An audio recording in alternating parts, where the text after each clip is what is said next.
So this past week, Venerable Gyatso and myself had the opportunity to travel to Walla Walla to attend the Buddha Day event that was happening at the Washington State Penitentiary.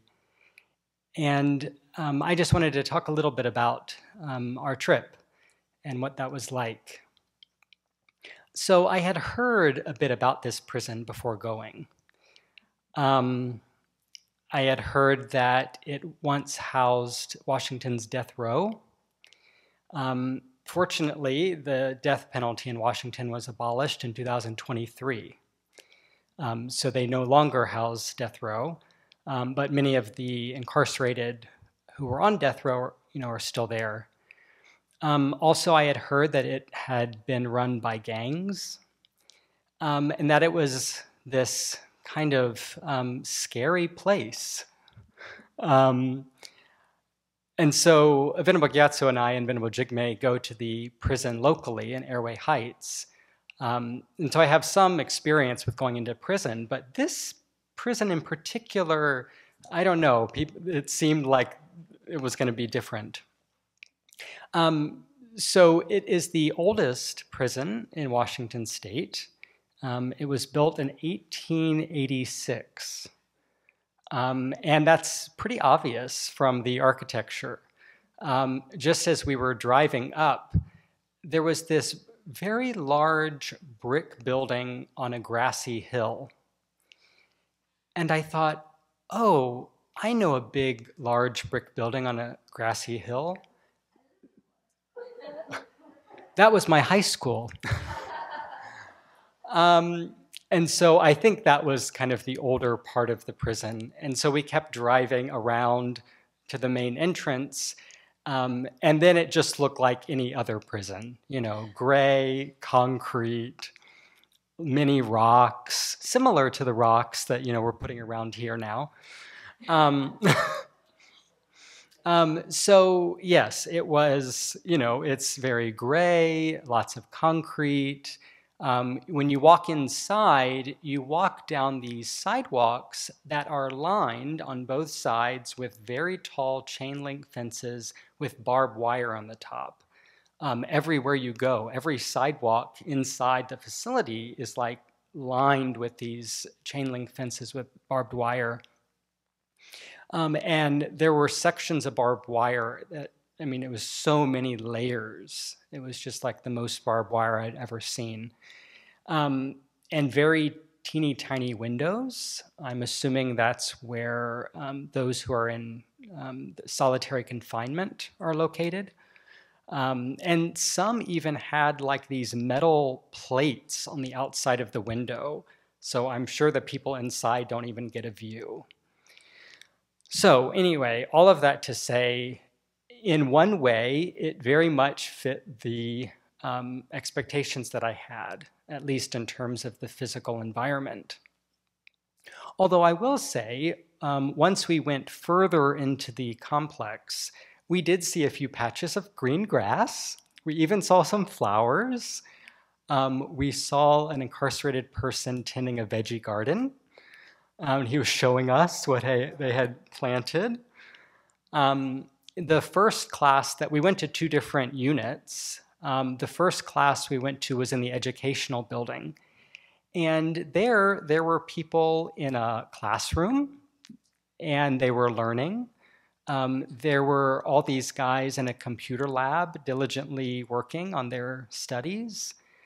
The only way you could tell that it wasn't, like a community college, whether there were these big, large steel doors. But other than that, you could think that you were at like a community college or something.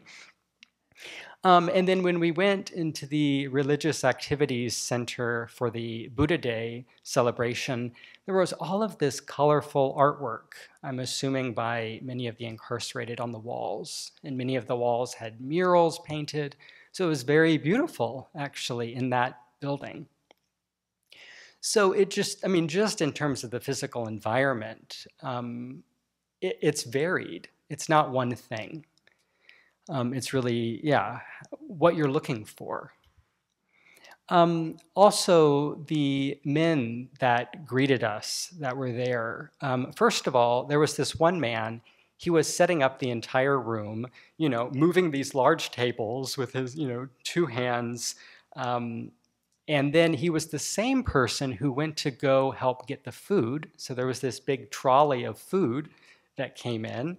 And him and many of the other guys were setting it out.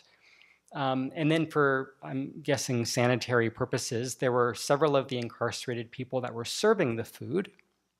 So he was doing that. And then they also wanted to invite, and they did invite all the other people in the Religious Activities Center to join in the meal because we had way too much food.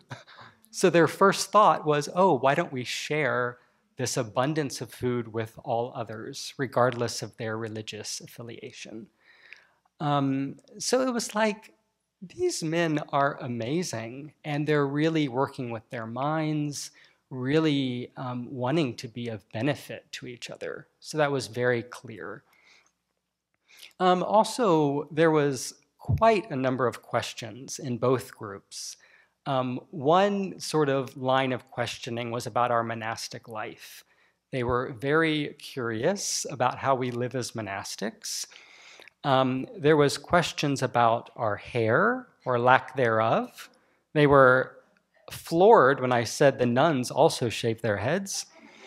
They were stunned when when I said we didn't listen to music or watch TV. And especially when I said we don't have coffee. Also, when we said, one person asked, "Oh, are you able to have a partner and get married?" It's like, no, we're celibate. So that was also a source of shock, I think, for some of them. And also, some of the questions got quite profound. There were questions about rebirth, about the Buddhist understanding of time, also about the soul, or lack thereof, and also about if Buddhism talks about evil. And so I was just really amazed by how sincere these men were about wanting to learn about these 2 monks that were sitting in front of them, really wanting to learn about our life. So I was really touched by that. The other thing I wanted to mention was in several of the groups, in the 2 groups at the prison, and also we did speak with the local Dharma group in Walla Walla. We talked about various different topics, but what continued to come up through all of these Q&A sessions and conversations was kind of understanding the Buddhist view intellectually, having, after I, answered a question or Vinma Gyatso said something, it's like, oh yeah, that makes a lot of sense, and it's too difficult. It's too hard. Yeah, that sounds good, but I can't do that. So that came up, I think, in every single group in different ways. When we talked about anger, there was the classic question about righteous anger. Well, if someone's harming someone, then it's right to get angry. And I spoke about compassion and distinguishing the person from the action that they do. And there was you could really tell this man was really thinking, it's like, yeah, that's really difficult. And it was so interesting. It was like he understood what I was saying, but again, said it was difficult. Or when we talked about attachment, there was this question of, oh, well, what about my partner, who, I'm romantically involved with, and so that got into the conversation of love and the difference between love and attachment. And here we were saying that, well, love is about them, and attachment is about us. It's about what we want to get out of it. And again, there was this same reaction, like, oh yeah, but still, that's hard. And then when we were talking about the 4 immeasurables and equanimity, and kind of really trying to reduce our bias, the question came up about family. Well, there's some people that I'm closer to, and isn't that okay?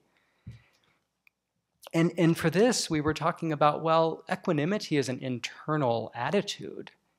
But of course, how we relate to others externally might be different, depending on the relationship and all of that. And again, it was the same thing of yes, and, or yes, yes, but that's hard.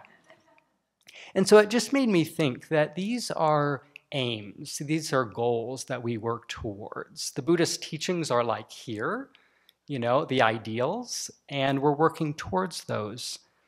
And so to not compare our present capacity with the ideal and then reject it, saying that's too difficult, but rather accepting ourselves where we are, but still aspiring to develop into those ideals and to figure out the difference between compassion and anger, and between love and attachment, and between how we relate to others, but still have a equanimous mind. So there was one moment that was very vivid during that day at the prison in Walla Walla. And that was when I was looking straight ahead. Like I said, there was concrete, on the sidewalk, fences lining the sidewalk and barbed wire. And it was just so limiting and confining, right? Everywhere you look around. And then I looked up, and it was a big, beautiful blue sky. And a huge, expansive blue sky. If you've ever been to the Palouse, this enormous sky, it's like, wow, you just have to change your perspective. Instead of looking all around you and seeing concrete and barbed wire, you look up and there's boundless possibilities. So I was thinking that, the people in the Walla Walla group, all of us, the guys inside, we're all the same. In that so often we are looking all around us at our life, at our present situation, thinking, it's too hard. I can't change my situation. I can't change the way I think. I'm like this.